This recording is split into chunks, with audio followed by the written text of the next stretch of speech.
Hi, I'm David Traversi, and this is part of our series called How to Grow Your Business.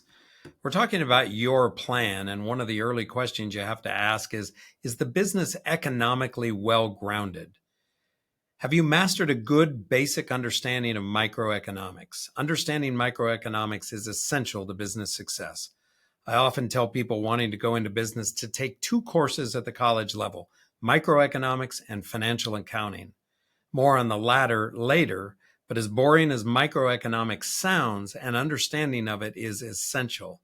You must wrap your head around the principles of supply, demand, and pricing and understand how they apply to your situation. What is the supply situation? What are the other sources of supply for the product or service you want to produce or sell? Well, if there are no others, you may be in a good position, provided there is demand for the product or service. If there is no discernible demand, you have two choices. You can hope, like in Field of Dreams, that if you build it, they will come. This is very risky, and 9 times out of 10, the demand is a mere fraction of what you expect, or let's be honest, hope it will be. Or you can walk away and look for another idea with some data to support your demand assumptions. If there are other supply sources, then you must examine why buyers will walk past the competition and buy from you. Is it that you can offer the same product or service at a lower price? And then, why is that? What gives you a cost advantage, and is that sustainable? Is it that you can offer a higher quality of product or service than your competitors? If so, why is that? And is that advantage sustainable? This may be a good reason to start or buy a business in a competitive environment. You can simply deliver a better product or service than the competition. That means you'll be able to capture your fair share of the demand in the market. What is the demand situation? If this is a new product lacking demand data, you're in a very risky territory.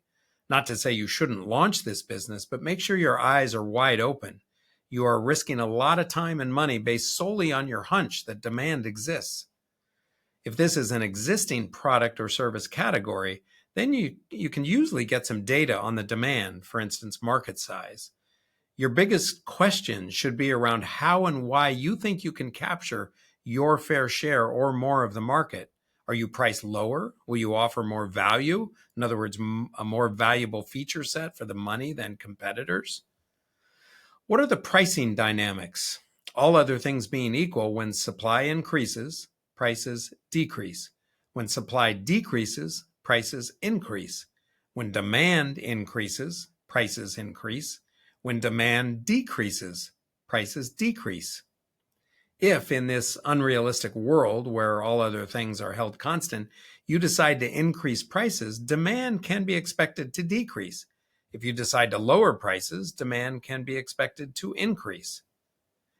Now, is the market in equilibrium? This condition rarely exists in a perfect state, but it's a very useful concept to understand for the simple reason that markets generally push and move toward equilibrium. This is the condition where the pressure for higher prices is balanced by the pressure for lower prices, allowing the current state of exchange between buyers and sellers to persist. How much elasticity exists? Elasticity describes how responsive supply, demand, and pricing are to each other. Price elasticity of, say, 1.5 means that for every 1% change in price, the demand will change by 1.5%. So raise prices by 1% and demand will decrease by 1.5%. Lower prices by 1% and demand will increase by 1.5%.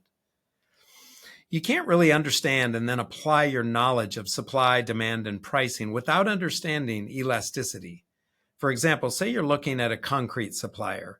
You find that the market is very inelastic. If you enter the market as a new competitor, intending to undercut the competition by 10% on pricing, this inelasticity may work against you within a range of pricing. Perhaps dissuaded by switching costs of changing to a new supplier, no one wants your product unless and until you can undercut the competition by 20%. Maybe your cost structure is such that you can't make any money at those price levels. If, on the other hand, you found the market to be very elastic, you'd likely find that undercutting the competition by a percentage point or two might generate great demand. Thank you, and look for future episodes of How to Grow Your Business.